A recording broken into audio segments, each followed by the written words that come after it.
আজকের গল্পের নাম চোরের কৃপায়। লেখক শ্রী জনার্দন জানা।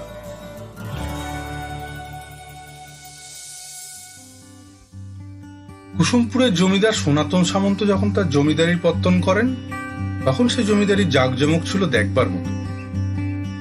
বাড়িতে চাকর বাকর ছিল 50-এর উপরে।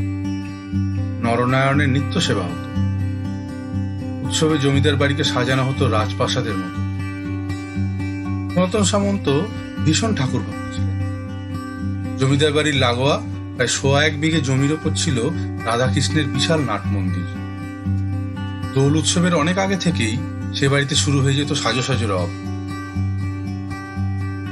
তারপর যখন জমিদার সনাতন সামন্ত রায় বাহাদুর খেতাব পেলেন, তখন আহ্লাদে তো তিনি একটি আস্ত হাতি কিনে ফেলেছিলেন। যখন তিনি হাতির পিঠে চড়ে জমিদারির তদারকি করতে বেরোতেন, তখন তো অনেকেই বলতো, ওই দেখ, রাজা সনাতন সামন্ত বেরিয়েছে। তিনি ছিলেন এক ধানের হিসেবি ও প্রজাদরদি। তার আমলে কুসুমপুর হয়ে উঠেছিল শস্য শ্যামলায় পরিপূর্ণ এক উর্বর এলাকা। হ্যাঁ, কম বড় ছিল না এই কুসুমপুর। প্রায় প্রমাণ মাপে 10টি বড় গ্রাম নিয়ে অধুনা হুগলি জেলার অন্তর্গত এই জায়গাটি ছিল।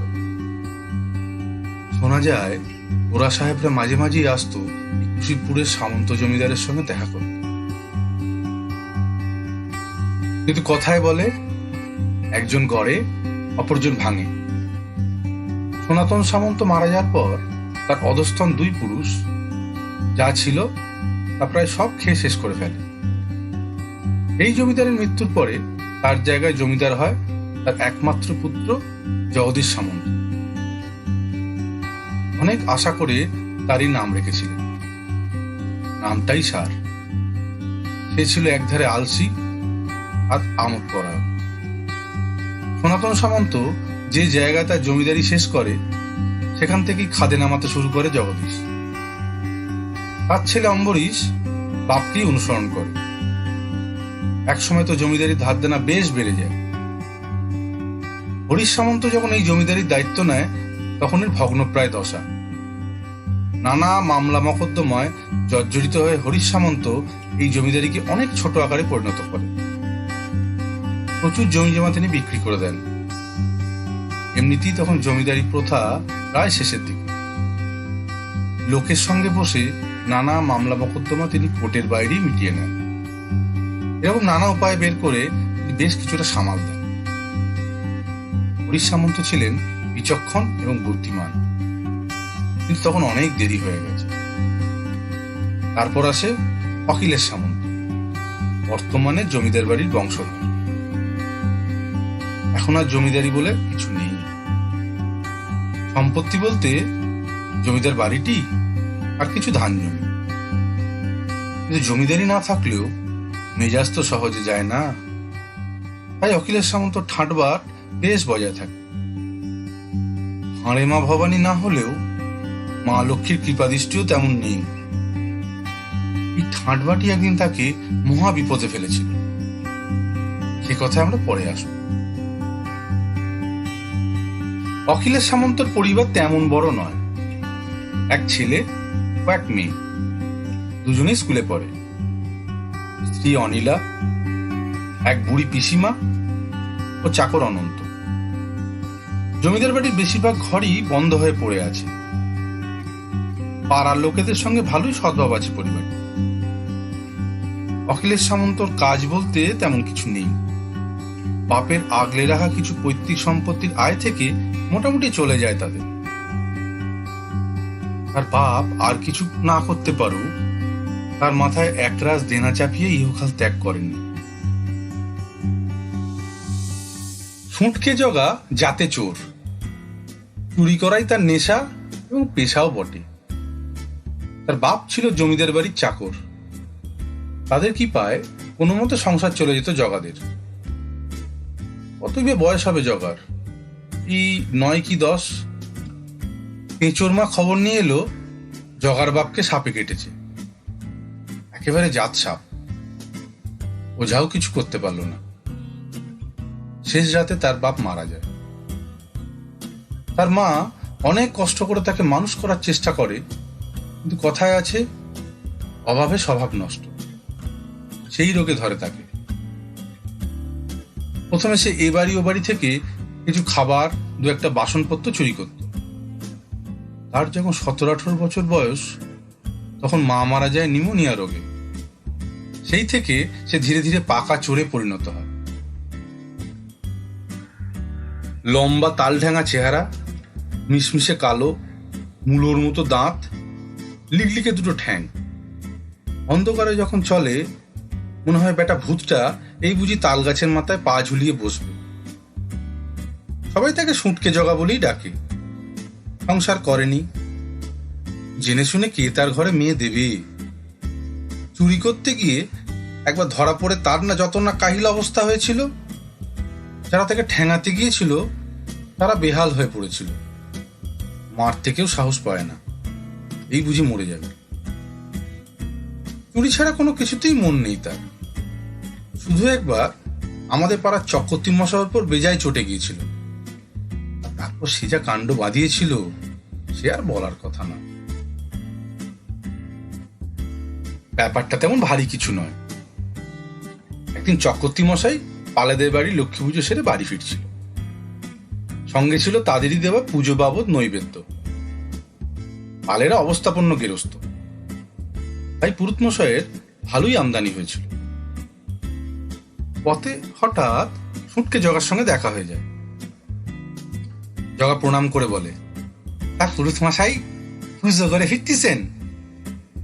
চক্রবর্তী মশাই বেশ একটু বিরক্ত হয়ে বলল, দেখতেই তো পাচ্ছিস হতভাগা, দাঁত বের করে হ্যাংলার মতো চেয়ে আছিস কেন? বেরো এখান থেকে। জগা একটুও রাগ না করে দেতো হাসি হেসে বলে, সকাল থেকে কিছু জোটেনি, এখন শশা দেন দেখি, একটু সিবই। ব্যাস, এই শুনে আমাদের নিধু চক্রবর্তী রেগে আগুন। বলে, ওরে হতচ্ছাড়া, লোক তো কম নয়, এটা চোর, আসতো চুরি করে। এখন কি সে কাজে ভাটা পড়েছে? এবার সুটকে জগাও রেগে যায়। তাই মনে মনে, চেয়েছিলাম তো একখান শশা, তার জন্য পেশা নিয়ে গালাগালি? দাঁড়াও, একবার সুযোগ পাই, দেখছি তোমায়।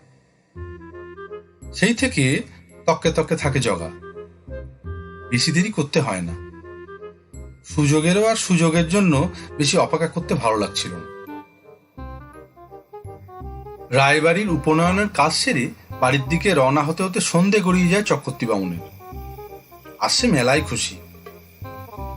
পোদ্দারদের আমবাগানটা পার করতে করতে সে হঠাৎ থতমত খেয়ে দাঁড়িয়ে যায়। তার মনে হয় কে যেন তাকে অনুসরণ করছে। চকিতে পেছন ফেরে, কিন্তু কাউকে দেখতে পায় না। আবার একটু এগোতেই দেখতে পায় সামনের আম গাছটার পেছন থেকে একটা লম্বা ছায়ামূর্তি ছট করে সরে গেল। এই দেখি তো ভিড়মি খাবার জোগাড় হয় তার। হঠাৎ সেই ছায়ামূর্তিটি বলে ওঠে, বাড়ি নিয়ে যাবি নাকি? আমাকে কিছু দিয়ে যা। আর কিছু সব ফেলে, বাবা গু, মা গু, ভূতে খেলে গু বলে শটান দৌড় লাগায়। এদিকে সুটকে জগা গাছের আড়াল থেকে বেরিয়েছে, এত কিছু থেকে দারুণ খুশি হয়। মনে মনে বলে, চুরি না করি এত কিছু, মাঝে মাঝে ভূতির ভয় থাকলে তো ভালোই হয়।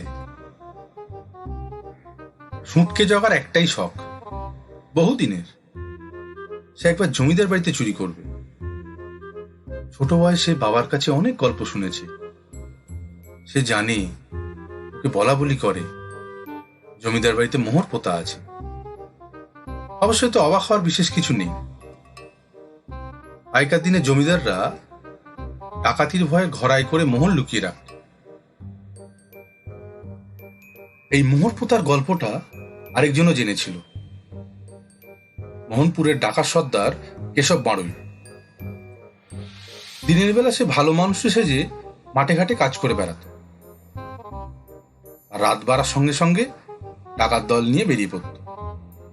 তবে সেটা রোজ নয়। খবর শোনার পর থেকেই কেশব ডাকাত ভাবতে শুরু করে।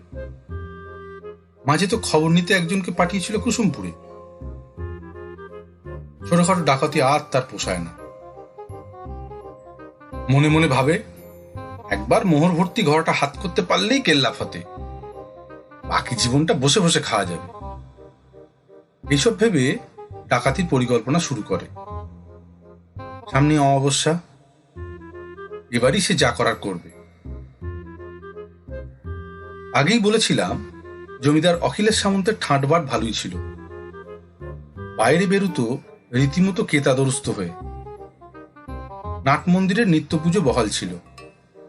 নরনারায়ণ সেবা বন্ধ হলেও কেউ সাহায্যপ্রার্থী হয়ে এলে ফিরিয়ে দিতেন না সচরাচর। সেটাই কাল হলো তার। অমাবস্যার দিন যথারীতি জমিদার বাড়িতে ডাকাত পড়ল। সেদিন একটু তাড়াতাড়ি ঘুমিয়ে পড়েছিলেন সামন্ত মশাই। রাত তখন কটা হবে? এই 12টা থেকে 1টার মধ্যে। হঠাৎ বাইরে বেশ কিছুজনের কোলাহলে তার ঘুম ভেঙে যায়। কিছুক্ষণের মধ্যে তিনি ব্যাপারটা বুঝতে পারেন এবং হৃদকম্প শুরু হয়ে যায় তার। ডাকাত দল বাড়িতে ঢুকেই সকলকে উঠোনে এনে দাঁড় করায়। বাচ্চাগুলোকেও ছাড়েনি। মাধব ডাকাত সরাসরি জমিদার অখিলেশ সামন্তকে জিজ্ঞাসা করে, মোর বড়া কলসিটা তাড়াতাড়ি নিয়ে আয়। সামন্ত মশাই অসহায়ভাবে জবাব দেন, আমার কাছে কোনো কলসি নেই। সর্দার এবার চোখ বড় বড় করে বলে, ভালো চাষ তো শিগগিরই বের করে দে, আর তোর ছেলেকে এখানেই বলি দেব। আমার লোক জেনে গেছে এখান থেকে। মাধব ডাকাতের পা চেপে ধরে অখিলেশ, বলে, বিশ্বাস করো, আমরাও শুনেছি মোহরের কথা, তন্ন তন্ন করে খুঁজেছি, কিন্তু কোথাও পাইনি। এবার হুঙ্কার ছাড়ে মাধব ডাকাত, এই যা তো, ছেলেটাকে নিয়ে আয়, কেটে ফেল এখানে। সকলে ভীষণ কান্নাকাটি শুরু করে। কিছুতেই কোনো কাজ হয় না। দুজন ছেলেটাকে ধরে আর একজন প্রস্তুত হয় খাঁড়া নিয়ে। সর্দারের শেষ হুকুম পেলেই এক কোপে কাজ হাসিল হয়ে যাবে। এমন সময় দোতলার পশ্চিম ঘর থেকে ঝনঝন করে কিছু ভারী জিনিস পড়ার শব্দ ভেসে আসে। বলি আপাতত স্থগিত হয়। সর্দার জমিদারের উদ্দেশ্যে জিজ্ঞাসা করে, আর কে আছে বাড়িতে? কেউ নেই, আমরা তো এই কজনই থাকি। বিশ্বাস হয় না মাধব ডাকাতে। সে একজন উদ্দেশ্যে চেঁচিয়ে বলে, এই হারু, যা তো, দেখ ওখানে কে লুকিয়ে আছে। আরো বল্ল মুচিয়ে উপরের দিকে চলে যায়। ঘরের সামনে গিয়ে দেখে দরজাটা ভেজানো, নিরেট অন্ধকার। দরজাটা একটু ফাঁক করে হাতের মশালটা বাড়িয়ে ধরে সে। দেখে একটা ভাড়ার ঘর, মেয়েতে কিছু বাসন পড়ে আছে। এবার সে দরজাটা একটু বেশি খুলে খুব সাবধানে ভেতরে প্রবেশ করে। ঢুকেই আঁতকে ওঠে, দেখে ঘরের কোণে একটা লম্বা ছায়ামূর্তি দাঁড়িয়ে আছে। তাকে দেখেই সেই ছায়ামূর্তি মুহূর্তের মধ্যে সরে যায়। আরো ভূত ভূত চিৎকার করতে করতে পড়িগি মরি করে নিচে ছুটে এসে হাঁপাতে হাঁপাতে সর্দারকে সব কথা বলে। তুই বেটা বড্ড ভীত, ই দেখতে কি দেখেছিস? ছায়ামূর্তি যখন, নিশ্চয়ই কেউ আছে। এই কে আছিস? এবার দুজনে গিয়ে দেখে আয়। ডাকাত হলে কি ভয় করতে নেই? সর্দার বলছে যখন তখন যেতেই হবে। দলের মধ্যে দুজন এবার ওপরে যায়। দুজনের হাতেই তলোয়ার আর মশাল। দরজা ঠেলে দুজনেই একসঙ্গে ঘরে ঢোকে। কোনো ছায়ামূর্তি দেখতে পায় না। একজন চেঁচিয়ে ওঠে, কে আছে ওখানে? উত্তর দাও, না হলে। কথা শেষ হয় না তাদের। অমনি কে যেন বলে ওঠে, আমাদের বাপ আছে।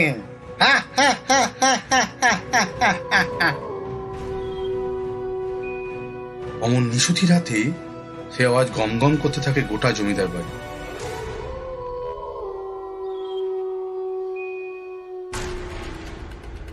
প্রাণের মায়া ত্যাগ করে লোক দুটো নিচের দিকে ছুটতে থাকে। যাওয়ার আগে একজন দরজায় শেকল তুলে দেয়। সে আবার সর্দারও শুনতে পায়। সেও এবার বেশ ভয় পেয়ে যায়। বুঝতে পারে এবাড়ির আগের কোনো জমিদার তার বংশকে বাঁচাতে এসছে। আর ডাকাতি করা হয় না। সে দলবল নিয়ে দ্রুত সেখান থেকে প্রস্থান করে। এদিকে বাড়ির লোকেরাও তো ভয়ে কাহিল। কোনো ক্রমে সকালে জেগে থেকে রাতটা কাটিয়ে দেয়।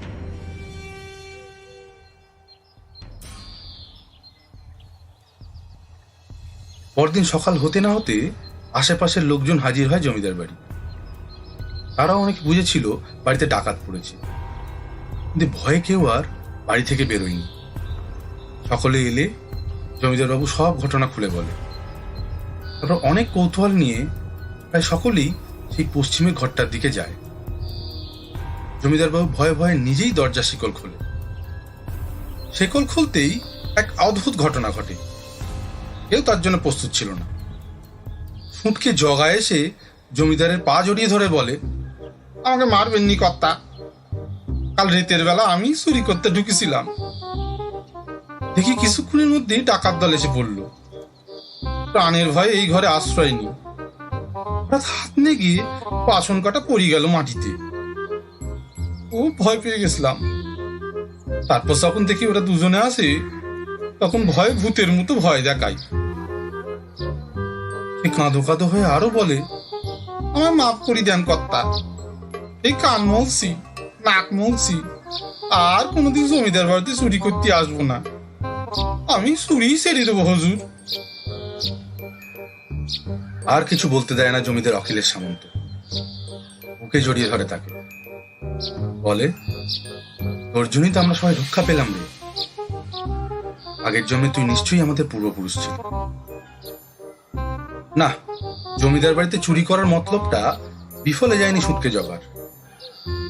তার ঝোলা এখন অনেক দামি দামি জিনিসে ভর্তি। এখন রোজ দুবেলা জগা জমিদার বাড়ি যায়। চুরি করা সে ছেড়ে দিয়েছে। সামন্ত মশাই আবার নিত্য দুবেলা নারায়ণ সেবা দিচ্ছেন, অবশ্য একজনকেই। এই ছিল আজকের গল্প, চোরের কৃপায়। লেখক শ্রী জনার্দন জানা। প্রতিবারের মতো আপনাদের কেমন লাগলো নিশ্চয়ই জানাবেন, আর ভালো থাকবেন।